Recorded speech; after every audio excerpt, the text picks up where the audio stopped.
move on to our panel guests. And I'd like to introduce Casey Fox, who is the Vice President of Technology at Techletics. Now, Casey, you are now the VP of Technology for Techletics.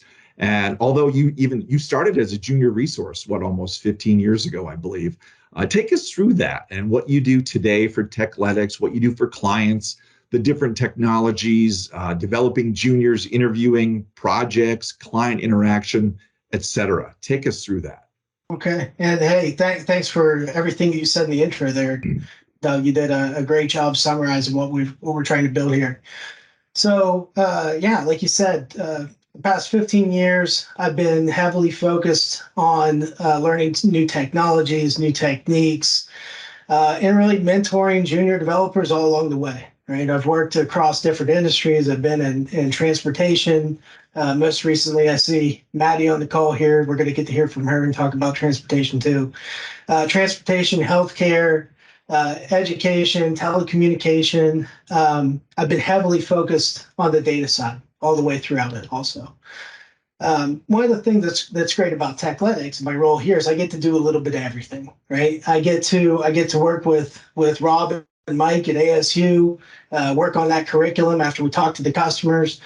I get to talk with our senior recruiting partners and make sure that we get the best people in here to lead the engagements. I work with Dan interviewing the junior resources that we bring in.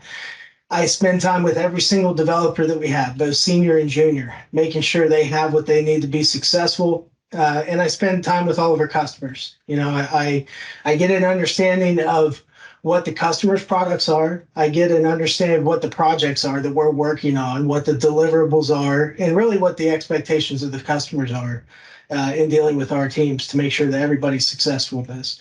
So really, Doug, you know, my goal within Techletics is to fill the gaps, do whatever I need to make sure everything's running smoothly.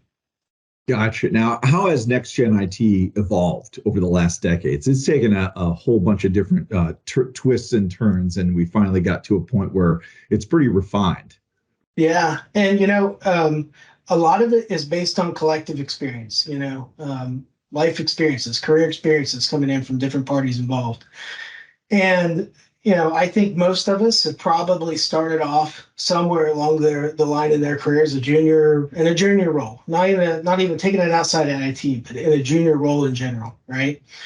Now, I started as part of a larger team that was made up of senior level developers, mid level developers, and junior level developers. And those senior, typically, right, the typical way that this was done when I started was the senior developers would focus on customer communication, they'd focus on architecture, and they'd focus on the complex work that needed to get done. Mid-level developers would still work with the customer for communication, and they take on stuff that was a little bit less complex. And us juniors, right, as you said, Doug, we kind of worked on the scraps, but you know, we didn't do as much from the communication side.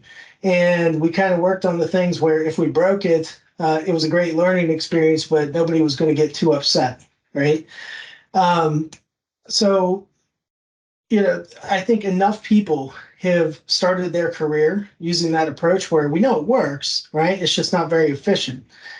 So, you know, 10 years ago, when we started this thing out, we were focused on as a boot camp model, right? And what you were talking about earlier, you know, how we understand the customer's needs, that was kind of our twist on the boot camp model 10 years ago, right? Where we'd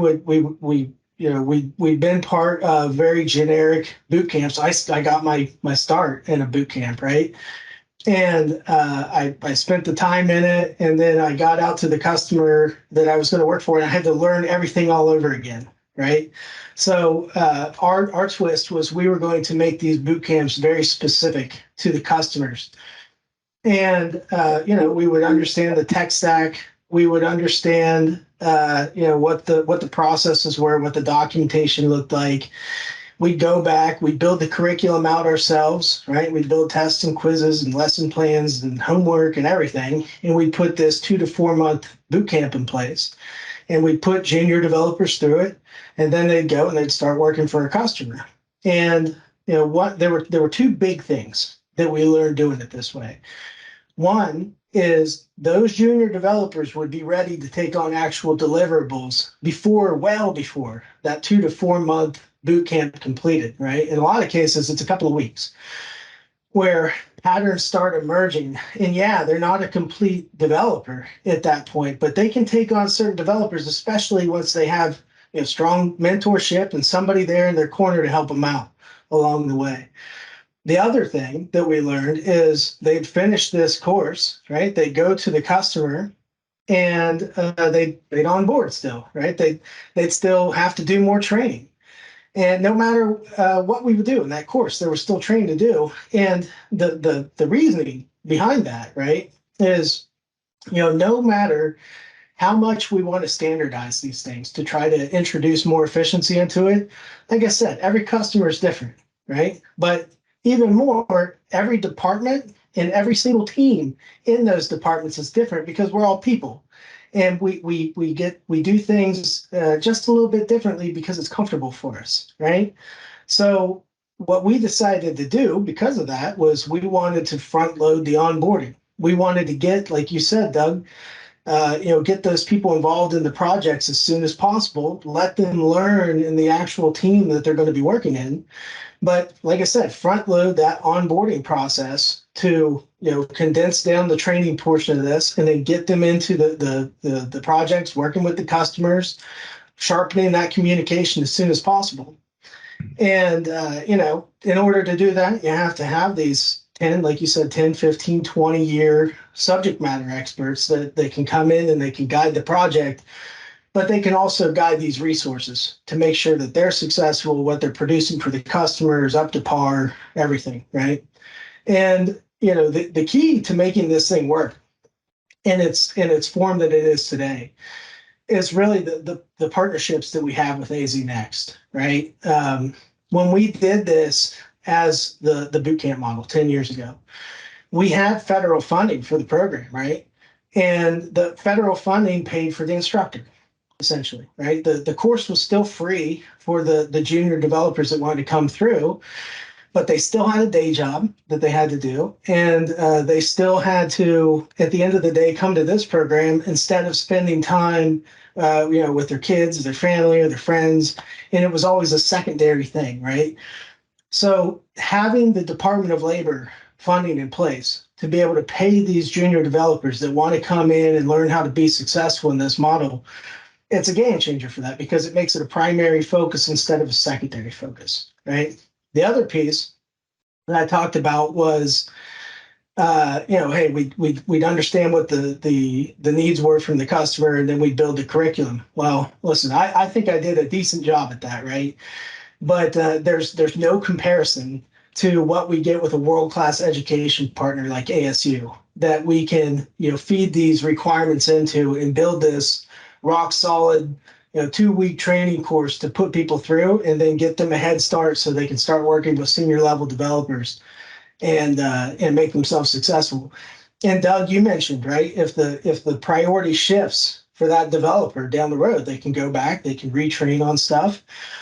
But the additional thing that they can do, and we see this happen, is they go through a 2-week course, right? They really don't have anything real world at that point.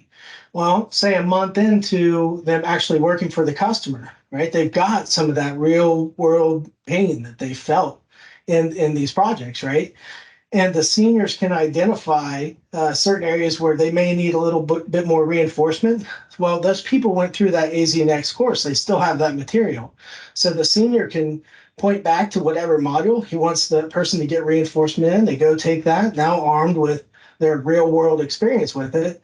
It has context. So they have something they can grasp to for it. So like I said, it's the partnerships that we have here make this a different animal than it was 10 years ago.